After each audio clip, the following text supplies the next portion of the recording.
So the first question is about Stewart Way classification of laparoscopic bile duct injury. So before going to this question, I would like to have a classification of it. So class 1 is the CBD is mistaken for a cystic duct, but it is usually recognized at the time of the operation. And class 2 is just a multiple clips that are placed on either CBD or the common hepatic duct. There would be a bleeding with poor visibility of the operative field.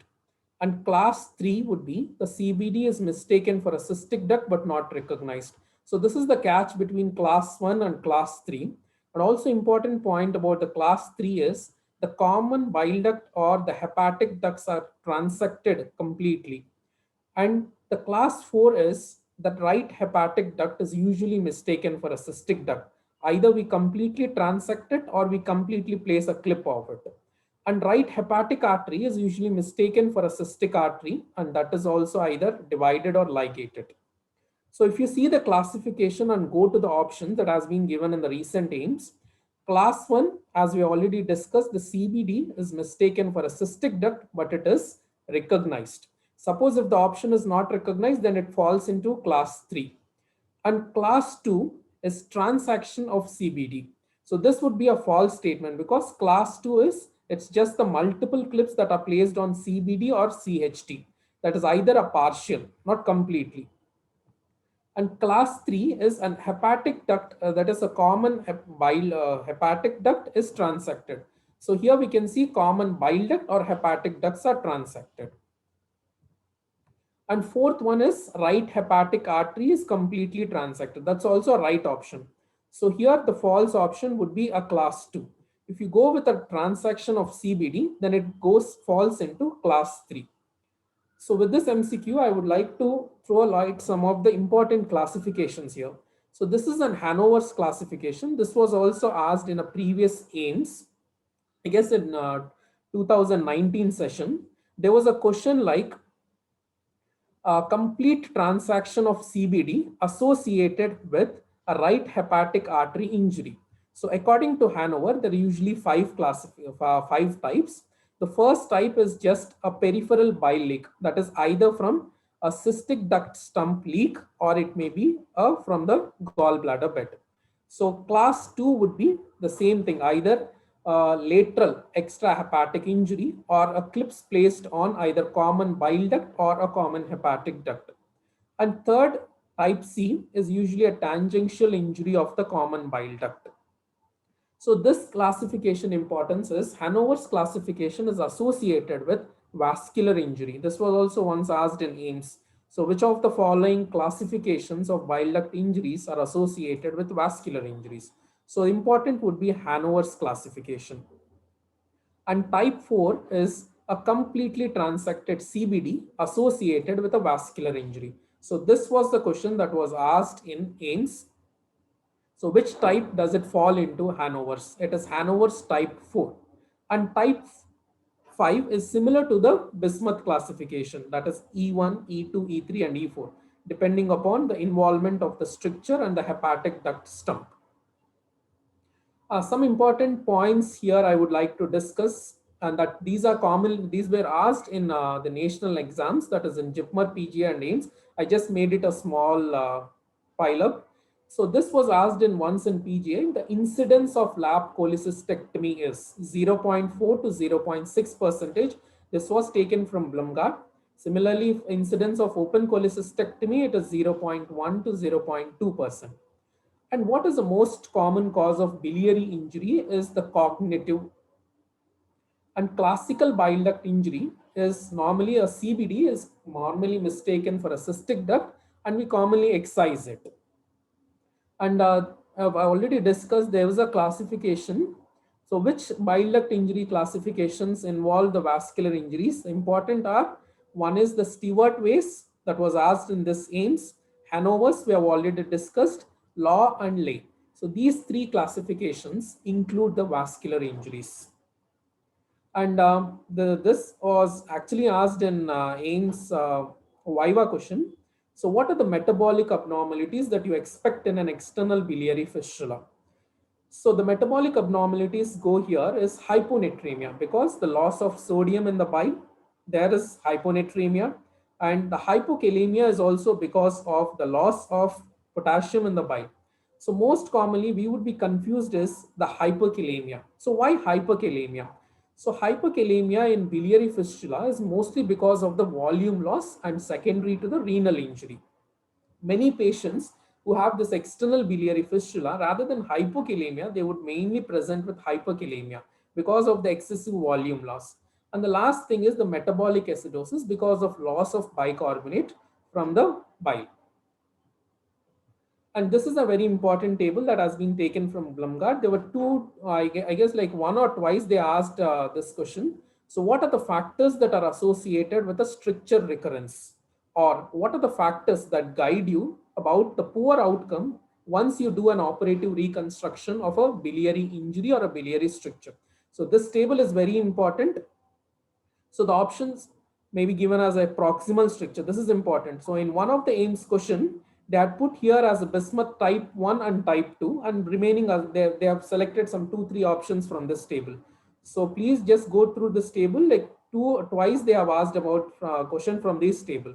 So the proximal strictures, that is bismuth type 3 and type 4, where you don't have a common hepatic duct stump for reconstruction. So that is one of the factor which is associated with poor outcome. So multiple prior attempts at repair, presence of a portal hypertension, the end-to-end biliary anastomosis is also very dangerous, which is associated with poor outcome, or prior any hepatic parenchymal disease like cirrhosis or fibrosis, elderly age of the patient, any hepatic lobar atrophy, any external or internal biliary fistula, intrahepatic stones, concurrent cholangitis. So they can pick any 4 options and they could just change one of the option and give you as an MCQ. So the next question was order of anastomosis in orthotopic liver transplant. This question was asked many times. This question was once asked in NEET, and this time they have been asked in the AIMS recently. I'm not giving any options in the prior order. The first anastomosis we do is the suprahepatic inferior vena cava. Second would be the infrahepatic IVC, followed by portal vein, hepatic artery, and bile duct. Suppose if they change the question as a piggyback liver transplant, then your intrahepatic IVC will not be an option. So options would be suprahepatic IVC followed by portal vein, hepatic artery, and bile duct. There was once a question in the NEET also. When you do an anastomosis for the bile duct, we normally go for an end-to-end anastomosis. Suppose if the patient is having a primary sclerosing cholangitis, what would be your choice of bile duct anastomosis? Then that would be preferably go for a Roux-en-Y hepaticojejunostomy rather than end-to-end. So some important points that have been asked in central exams, I've just compiled it. So cold ischemic time for liver was asked once in PGI. So it was the value that has been given in Blumgard is 10 to 12 hours. The option was around 10 hours as I remember it. So similarly for kidney, the cold ischemic time is less than 24 hours and heart is less than 6 hours. So this question was also once asked, what the best prognosis for liver transplant? And the options were hepatitis A, B, C, and alcoholic cirrhosis. So for best prognosis for liver transplant, it would the hepatitis B would be the best option. And this question was asked in last NEET exam, the 2020 session. A fulminant hepatic failure is least seen with. It is a hepatitis C. This was taken from Blumgard. And the next question was also asked in NEET.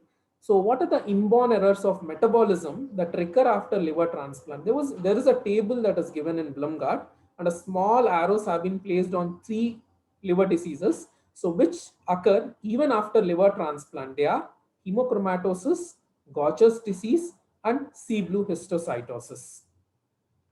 And many times they would be asking about the MELD components. So MELD components you can just remember by a mnemonic, that is CBI. C for creatinine, B for bilirubin, and I for INR. Till now they have not asked about what are the components of PELD. It's better we go for a revise of PELD components before going for an exam. So PELD components is nutritional status, age, bilirubin, albumin, and INR is taken into account. And this question was asked in last AIMS exam. MELD was actually initially proposed to assess a 3-month mortality in patients undergoing TIPS procedure. So this was the question that was asked. Why was the MELD initially has evolved? It has evolved because to assess the mortality, 3-month mortality in a patient's undergoing TIPS procedure. There was a similar question also. Child-Perk's score was initially assessed to assess the risk of the patients who are undergoing surgery in a chronic liver disease or for shunt procedures. So minimum score for MELD is usually 6 and the maximum score is usually 40. Nowadays, MELD is usually used for prioritizing the patients for organ transplant. And the recent term that has been given in Shackelford is MELD sodium. So along with the MELD, we usually take the sodium value. Suppose if the sodium value is less, that is hyponatremia, it is usually an adverse prognostic factor. And when you calculate MELD, the PT-INR has got the highest priority and it doesn't change with the patient. And the creat value for the MELD, the maximum value we take is usually 3. More than that, we don't take it. So this was also like one of the question that was asked in AIMS. What are the exceptions to MELD staging? So the exception, this was taken from the Shackelford. The exceptions to MELD is usually hepatocellular carcinoma, cholangiocarcinoma, hepatopulmonary syndrome, portopulmonary hypertension, familial amyloid polyneuropathy, primary hypoxaluria, cystic fibrosis, and hepatic artery thrombosis. And whenever you revise a topic about hepatic transplant, please do concentrate on these two things, that is hepatopulmonary syndrome and portopulmonary hypertension. There is a table given in Shackelford, differences between hepatopulmonary syndrome and portopulmonary hypertension. So many of the questions have been asked on these because recently there was a question in NEET also. What is the triad of hepatopulmonary syndrome? So some important things that you should remember. This was taken from Blumgart. Takasaki approach. What is this approach? This is an approach for a liver resection. It's an extra-Gleasonian pedicle approach for liver resection. And the Morioka guidelines refers to, this is a minimally invasive surgery. These are the guidelines which tells us like criteria for performing the minimally invasive surgery. This was the question that I was discussing. What is the triad of hepatopulmonary syndrome? So arterial deoxygenation, intrapulmonary vascular dilatation, and liver disease. The last NEET, there were like 4 options, like very confusing options. They were like vascular dilatation, vascular constriction. One was arterial deoxygenation. One is like arteriolar deoxygenation. So these words are directly taken from the Shackelford. It is arterial deoxygenation, intrapulmonary vascular dilatation, and liver disease. So this triad is hepatopulmonary syndrome. So this was also asked in one of the AIMS. So once you go for a like immunosuppression and liver transplant, so what are the like tumors that have a low recurrence rate? What are the cancers that can have a high recurrence rate? So the question that was asked is about the high recurrence rate. Which tumors would have a high recurrence rate even after immunosuppression following liver transplant or a liver resection procedure is bladder carcinoma, sarcomas, melanomas, symptomatic renal carcinomas, myelomas, and non-melanoma skin cancers. Please do remember this table. This is a very important table, and this is a high, can be asked in an further entrance exams. And the low recurrence rate would be a testicle. This is all a urogenital. Just remember, low recurrence rate is mostly urogenital associated with thyroid. So incidentally discovered renal tumor. So difference between high recurrence and low recurrences, this is symptomatic and a large size. Here just an incidentally discovered a small size renal tumor, testicular, uterine, cervical associated with thyroid carcinoma. These have a low recurrence rate and these have a high recurrence rate. Remember this table. This can be a potential question. And this was also asked many times, that is King's College criteria. So the King's College criteria would have two components. One is for non-acetaminophen induced acute liver failure and acetaminophen induced acute liver failure. This can be asked mostly in a NEET exam. So here for a non-acetaminophen induced acute liver failure, so the main component would be PT-INR associated with 5 criteria. Among these 5 criteria, any 3 if the patient gets satisfied, so then the patient would be labeled for an acute liver failure for non-acetaminophen poisoning. So mostly here they would be giving a twist in this age or this time from onset of jaundice to development of coma. This is more than 7 days. They could just give a small twist, like they can put you a less than 7 days. So please do remember this first point and third point. Remaining all you can just remember it. The next thing is patients with acetaminophen induced liver failure. Here, the first major component would be an arterial pH, that is arterial blood gas analysis. It's less than 7.3, and all the 3 points should be present. Here, any 3 out of the 5, but here all 3 has to be present. So there was a question on this chronic rejection in the last JIPMA session. The question was BANF scheme is basically used for, it's BANFF scheme, or the criteria. It's basically used for hepatic rejections. Either it may be there is a criteria for acute, there is a criteria for hepatic rejection. But the question this time asked in JIPMER was differentiation between early chronic rejection and late chronic rejection. The question was, all the following histological features come into late chronic rejection except sinusoidal foam cell accumulation was one of the option. There was a bile duct loss in more than 50% of portal tracts. This was the twist. Okay, here, if it is less than 50% of portal tracts, it would be early chronic rejection. But here, if it was a late chronic rejection, more than 50%. This option was interchanged. The third option was a loss involving, that is a portal tract hepatic arterioles loss involving more than 25% of portal tracts was third option. And fourth one was mural fibrosis. So they just made a twist here. Bile duct loss in less than 50% of portal tracts was the wrong option. So just go through this. They may be asked in AIMS, further AIMS, because till now they didn't concentrate on this table, but it was asked in last JIPMER session.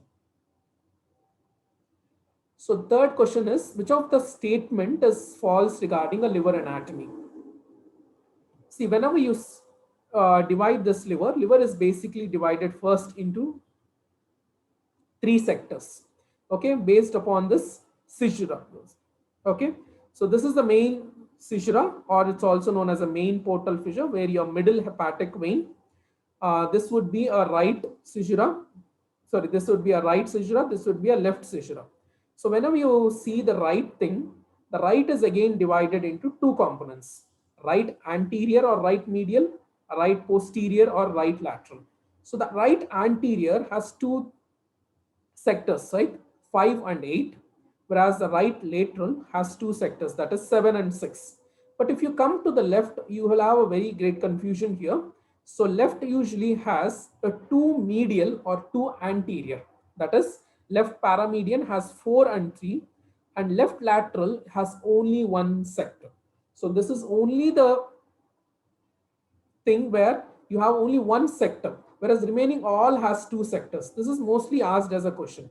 So if we go to the question here, so the right anterior medial sector has segment 5 and 6. So this is the wrong option. It should be 5 and 8. Whereas your left posterior sector has only 1 segment, that is segment 2. This is a right option. And left medial section has got 2 segments, that is the left paramedian that we have already discussed, right? Left paramedian has 2, that is 3 and 4. Caudate lobe has got an independent entity because caudate has got its own drainage. Caudate has got its own portal vein, hepatic artery, biliary drainage, and it exclusively drains directly into inferior vena cava. So it has got an independent entity. So this option is usually a wrong one. It should be here 8, 5 and 8 should be the correct answer. So here I just want to focus some important things about caudate lobe, because like every paper will have one question on caudate lobe. So this has been taken from Blumgart. So here, this is the caudate lobe. See, the main bulk of the caudate lobe usually lies to the left of your IVC. The caudate lobe has got three parts. So the major part, which is usually to the left of the IVC, we call this as a spigal slope. The middle portion, okay, connecting between the right portion and the left portion is usually called as a paracaval process. This is sometimes even regarded as a segment 9 also. And we have a small right extension that is known as a caudate process. Here, if you could see, the gastrohepatic omentum separates the left portion of the caudate lobe. Okay, so